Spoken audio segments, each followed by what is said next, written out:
Kemudian selesai penciptaan, wa'allamal adamal asma. Allah mengajarkan Nabi Adam seluruh nama yang di langit, apapun nama, seluruh nama yang ada di langit dan seluruh nama yang ada di bumi. Nama-nama yang rahasia dan nama-nama yang tidak dirahasiakan Allah Subhanahu wa taala. Allah berikan kepada Nabi Adam. Bahkan rahasia Allah pun Allah berikan kepada Nabi Adam. Jadi dengan ilmu yang Allah berikan kepada Nabi Adam ini, Allah Subhanahu menyiapkan Adam itu sebagai khalifah. Mana?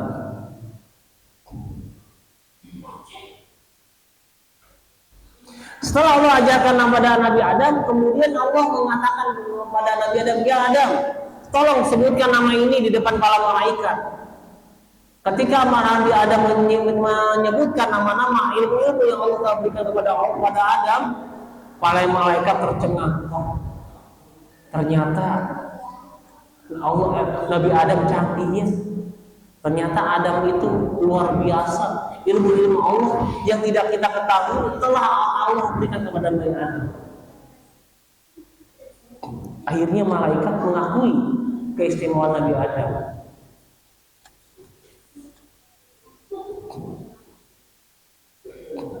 Faqala ambiuni bi asma'i haula'i in kuntum shadiqin. Kata para malaikat, ya para malaikat, sebutkan nama-nama makhluk yang ada di bumi. Wahai malaikat, sebutkan nama-nama yang ada di langit. Kemudian apa jawaban malaikat? Faqala qalu subhanaka la ilma lana illa ma 'allamtana. Wa ya Rabb, subhanallah, maha suci Engkau, tidaklah ada ilmu bagi kami kecuali ilmu telah yang Engkau ajarkan. Jadi malaikat merasa dia tidak tahu. Akhirnya mereka mengakui kekalahannya pada Nabi Adam. Karena apa? Karena ilmunya tidak sejernih, tidak sehebat Nabi Adam. Jadi malaikat hanya Allah ajarkan ilmu satu jenis, sedangkan Nabi Allah Adam memberikan ilmu bermacam-macam jenis, sehingga ilmu Adam itu lebih hebat dibandingkan ilmu yang Allah ajarkan kepada para malaikat. Kemudian mereka, ya Adam, ambilhum bi asmaihim. Wahai Adam, sebutkanlah semua nama-nama yang Engkau telah ajarkan kepada engkau. Jadi Allah Subhanahu memerintahkan Nabi Adam untuk menyebutkan seluruh nama makhluk yang ada di bumi, seluruh nama makhluk yang ada di langit, dan seluruh hal sesuatu yang tidak diketahui oleh malaikat. Disebutkan semua itu. Ternyata Adam tahu apa yang tidak malaikat tahu. Ternyata Adam tahu apa yang malaikat tahu. Artinya Adam itu menyempurnakan apa yang malaikat tahu. Itulah akhirnya malaikat itu merasa angkat topi sama Adam. Merasa bahwa hebat itu Adam mengakui kecanggihan Nabi Adam, mengakui kehebatan Nabi Adam. Kemudian Allah berfirman kepada malaikat, "Qala alam akun lakum inni a'lamu ghaibas samawati wal ardh." Sedangkan aku sudah mengatakan pada kalian, wahai malaikat, inni a'lamu ghaibas samawati wal ardh. Sesungguhnya aku, kata Allah, mengetahui hal gaib di langit dan di bumi. Dan mengetahui hal gaib, hal yang akan terjadi di langit dan di bumi. Wala ma tubdun, dan saya mengetahui apa yang terlihat dan apa yang tidak terlihat. Wa ma kuntum taktumun, dan mengetahui apa yang kau sembunyikan. Jadi Allah itu maha mengetahui apa yang terjadi, yang ada di bala itu. Jadi Pak, ketika ada isu, bahasa isu, tatkala ada isu untuk ada Allah menciptakan perang khalifah, ada satu malaikat yang paling paham, paling ilmunya paling tinggi dibanding malaikat yang lain. Tatkala Allah ada isu Allah akan menjadikan khalifah di muka bumi ini, si malaikat ini yang bernama Ajajil ini udah pede, wah gue nih yang jadi khalifah nih. Kan di antara malaikat yang lain yang paling hebat gue, nggak ada yang lain. Kalau bahasa kita gitu ya. Akhirnya dia pede tuh. Akan tetapi ketika Allah menciptakan Adam, retak. Gak nyangka ini, kok saya tidak terpilih, malah makhluk hina ini yang terpilih menjadi khalifah di bumi. Makanya tatkala kata Allah ya roh para malaikat, wa idqulna lil malaikat, kembali Allah memerintahkan kepada malaikat usjudu li Adam. Wahai para malaikat, sujudlah kalian untuk Adam. Sujud ini bukan berarti menyembah. Sujud Allah, perintah Allah untuk sujud kepada Adam itu lihurmati, untuk penghormatan kepada Nabi Adam. Bukan bermakna sujudnya benar-benar tunduk, bukan. Tapi lihurmati Adam, sebagai bentuk penghormatan terhadap Nabi Adam. Logikanya gini, kalau kita diinjak sama anak kecil, kira-kira anak kecil itu dong songong tidak, sopan tidak? Kalau anak kecil itu menginjak kita, menginjak bapaknya itu tidak sopan. Kecuali si anak ini disuruh bapaknya, hai anakku, injekin badan bapak, itu baru sopan.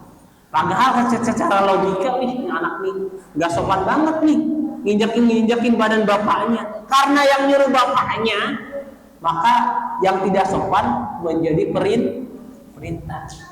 Walaupun sebenarnya ini secara logika kasar mata, ini anak gak sopan, injak badan bapaknya. Tapi yang nyuruh bapaknya, maka hal yang tidak sopan ini jadi harus dilakukan karena perintah bapaknya. Begitu pula malaikat, harusnya tidak boleh nih malaikat itu sujud kepada makhluk selain Allah. Akan tetapi karena ini perintah Allah, maka mau tidak mau si malaikat ini sujud ke Nabi Adam sebagai penghormatan dan sebagai bukti bahwa si malaikat ini taat sama Gusti Allah. Bukan berarti si malaikat ini sujud merendahkan diri kepada Nabi Adam, tapi sujud sebagai bentuk ketaatan diri kepada Allah Subhanahu wa Ta'ala. Fasajadu, maka seluruh malaikat itu sujud illa iblis, kecuali iblis. Malaikat iblis itu adalah gelar malaikat yang tidak taat kepada perintah Allah. Nama malaikatnya adalah Ajaji. Jadi nama malaikat yang tidak sujud pada Adam, Allah beri gelar namanya iblis. Padahal nama aslinya adalah Ajaji. Aba wastakbar, dia membangkang daripada perintah Allah, wastakbaro, dan merasa sombong. Kenapa dia merasa sombong? Saya tadi terangkan tadi, karena di antara makhluk Allah yang lain, dialah makhluk Allah yang paling berpengetahuan. Di antara makhluk Allah yang malaikat yang lain, dialah malaikat yang paling taat dan dekat dengan Allah Subhanahu wa Ta'ala. Tapi karena dia sudah pede duluan, tetapi yang terpilih Adam, betah, dia merasa marah. Brengsek Adamnya, gue yang duluan diciptakan, gue yang paling tahu ilmunya terdekat dibanding para malaikat lain. Kok Adam yang terpilih jadi khalifah? Maka dia ada di situ, ada iri dengki. Sedangkan saya ini Allah ciptakan dari api. Api itu panas, membakar. Sedangkan Adam, ciptaannya dari apa? Dari tanah yang sering diinjak-injak sama kita. Tanah sering kita injak-injak, bahkan kita buang kotoran di tanah, buang baik kotoran berupa air seni ataupun ada hal yang lainnya, kita buang tanah, kita injak-injak di tanah, tempat buang kotoran, tempat ditanamnya bangkai. Kok jadi mana-mana Allah yang paling mulia? Logikanya dari mana nih? Tapi karena perintahnya Allah, maka hal yang hina, sesuatu yang hina bisa jadi mulia dengan berkat takdirnya Allah Subhanahu wa taala. Makanya emas akan menjadi emas walaupun dia jatuh di dalam kubangan kotoran manusia atau kotoran orang. Ia tetap jadi emas. Makanya jangan menghina sesuatu walaupun itu terlihat kotor, walaupun itu terlihat hina, karena kita tidak tahu yang hina ini akan menjadi makhluk Allah yang paling mulia dibandingkan malaikat yang mulia. Contohnya iblis saja. Iblis adalah malaikat yang mulia, tapi karena ia merasa tanah yang Allah tanah ini adalah hal yang hina yang bisa diinjak, yang bisa dibakar, karena Allah sudah memuliakannya, maka tidak ada yang bisa berubahnya. Jadi iblis itu iri sebenarnya terhadap Adam. Ayat ta'azzama an sujud, dia tidak mengelak daripada sujud li Adam untuk Adam, wa kana minal kafirin. Maka iblis karena tidak mau sujud sama Adam, maka iblis termasuk orang-orang kafir. Iblis makhluk Allah yang mulia, makhluk Allah yang berpengetahuan, karena dia merasa memiliki sifat sombong, mempunyai sifat iri hati, maka makhluk yang mulia ini, yang hebat ini Allah hinakan menjadi orang-orang kafir. Tapi sebaliknya, Adam yang tercipta dari sesuatu yang hina, tapi karena Allah memuliakan, maka Adam inilah menjadi makhluk Allah yang paling mulia. Makanya kita itu jangan melihat segala sesuatu dari casingnya saja. Jangan melihat sesuatu apa yang kita menilai sesuatu apa yang kita lihat. Jangan mudah memvonis orang itu, karena kita tidak tahu siapa amalan baik dia yang kita tidak ketahui. Tapi kalau kita menilai sesuatu dengan mata zahir kita, dengan mata kita yang hina ini, maka kita termasuk golongan orang-orang kafir dan termasuk sahabatnya iblis, karena melihat Adam dengan kacamata bahwa Adam diciptakan dari sesuatu yang benar. Oke, belajarlah daripada iblis. Jangan sampai kita mengulangi kesalahan iblis sehingga iblis jadi orang Allah yang Allah hinakan.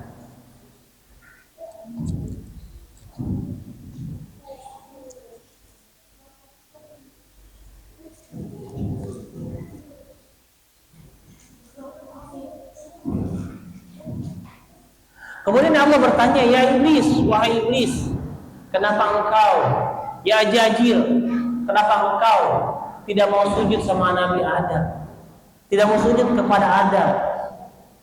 Ya Rabb, wahai Tuhanku, ana akramu minhu, ana asrafu minhu, saya lebih mulia dibanding dia Adam. Khalaqtani minan nar wa khalaqtahu minat tin. Ya Rabb, engkau menciptakan aku daripada api yang sangat mulia, sedangkan engkau menciptakan Adam dari tanah yang sangat hina. Ana akramu minhu, maka saya lebih mulia dibanding Adam. Karena penolakan inilah Adam kemudian Ajajil Allah usir daripada surga. Akan tetapi Ajajil usul sama Allah, ya Rabb, aku kau boleh engkau usir, aku kau boleh menjadi makhlukmu yang hina, tapi aku minta usul, jangan wafatkan aku sampai akhir dunia ini. Jadikan aku dan keturunannya sebagai penggoda umatnya, anak turunannya ada, sehingga mereka bisa jadi teman aku di nerakanya, di neraka ujung. Kemudian usulan Nabi Adam Nabi Iblis dan usulan Ajajil ini Allah berikan, silakan wahai iblis, aku buat engkau tidak akan mati selamanya. Aku izinkan engkau menggoda Adam dan cucu Adam keturunannya sampai hari dibangkitkan. Kemudian Allah berfirman, wahai Adam, sesungguhnya iblis adalah adu lakum, adalah musuh engkau, maka hati-hatilah dengan tipu daya iblis. Sejak itulah iblis memproklamirkan dirinya menjadi musuhnya manusia, dan Allah sudah mengizinkan iblis untuk menggoda Adam dan keturunannya. Maka oleh karena itu hati-hatilah daripada tipu daya iblis. Oke, sampai sini cukup sekian karena waktu sudah Isya sudah datang. Mohon maaf atas segala kekurangannya. Benarnya datangnya dari Allah, datangnya datangnya salahnya datang dari saya selaku manusia pribadi. Mohon maaf atas segala kesalahan, baik sengaja maupun tidak sengaja. Ditutup. Assalamualaikum warahmatullahi wabarakatuh.